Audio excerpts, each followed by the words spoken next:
নবী বলেছেন, লা দীনা লিমান লা সালাতা লাহু, যার কাছে নামাজ নাই তার কাছে দ্বীন নাই, ঈমান নাই, চরিত্র নাই, কিছুই নাই। আল্লাহর নবী বলেছেন, আল্লাহর বান্দা এবং কাফেরের মধ্যে পার্থক্য কি? পার্থক্য হলো নামাজ। যে নামাজ পড়ে সে আল্লাহর বান্দা, যে নামাজ পড়ে না সে ব্যক্তি কুফরি করলো। মান তারাকা সালাতান মুতাআম্মিদান ফাকাদ কাফারা, ইচ্ছে করে যে নামাজ ছেড়ে দিল সে কুফরি করলো। বলেন নাউজুবিল্লাহ। আদমশুমারিতে আপনার নাম মুসলমান থাকতে পারে, ভোটার লিস্টে আপনার নাম মুসলমান থাকতে পারে, পাসপোর্টে আপনার নাম মুসলমান থাকতে পারে, কিন্তু আপনি নামাজ পড়েন না। আল্লাহর কসম, আল্লাহর খাতায় আপনি মুসলমান নন।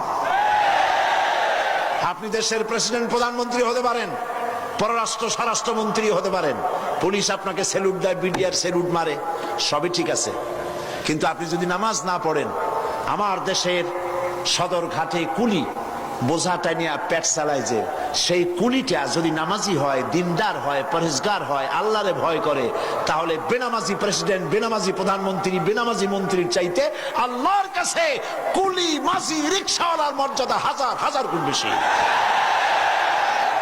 আল্লাহর কাছে কে প্রেসিডেন্ট, কে প্রধানমন্ত্রী, এইটার কোনো দাম নাই। আল্লাহর কাছে দাম কি? ইন্না আকরামাকুম ইনদাল্লাহি আতকাকুম।